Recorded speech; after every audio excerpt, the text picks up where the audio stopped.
আসসালামু আলাইকুম। আজকে আমি বাসায় বার্থডে কেক বানানোর জন্য ট্রাই করলাম। আগে কখনো বানাই নাই, এইবারই প্রথম। ভাবলাম কেমন হয় একটু দেখি। আর যেহেতু আমি বার্থডে কেক বানাই না, সেহেতু ওই পরিমাণে আমি কিছু নেই। যাই হোক, আমার ওরকম সরঞ্জাম দিয়েও নাই, বাসা যা ছিল তা দিয়েই করছি।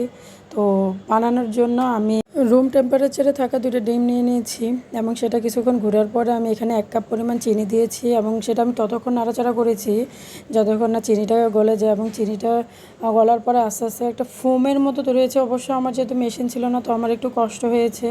তো আমি যতটুকু পেরেছি ততটুকুই করেছি, একেবারে ফোম তৈরি হয়ে যায়নি। যাই হোক, এখানে আমি শুকনো উপকরণ এখানে নিয়েছি 1 কাপ ময়দা এবং হাফ টেবিল চামচ নিয়ে নেব বেকিং পাউডার। তারপর আমি এটা মিশিয়ে নেব ভালো করে। আমার যে উঠিয়ে রাখা কুসুমগুলো ছিল, আমি এই কুসুমগুলো ঢেলে দিব। দিয়ে এখানে আমি ভালো করে নাড়াচাড়া করে নেব যেন এটা মিশে যায়।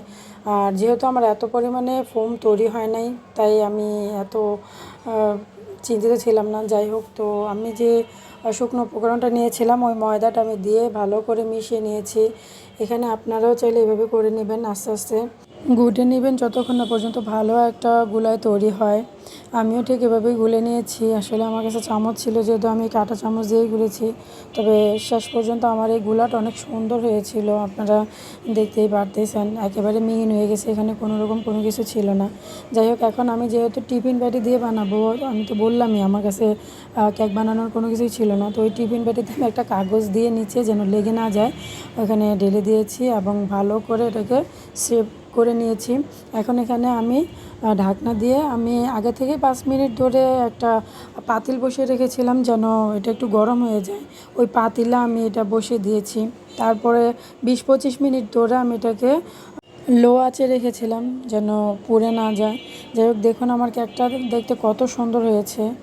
এখন আমি যেহেতু কেক বানাবো, আমার কাছে কোনো কিছুই ছিল না, তো আমি একটা ক্রিম বানাবো। সেখানে ক্রিম বানানোর জন্য আমি নিয়েছি হাফ কাপ পরিমাণ গুঁড়ো দুধ। এখানে দিয়ে দিয়েছি কর্নফ্লাওয়ার 1 টেবিল চামচের মতো, আর চিনি দিয়ে দিয়েছি 1 টেবিল চামচের মতো। এরপরে এটাকে আস্তে আস্তে নাড়তে থাকবো।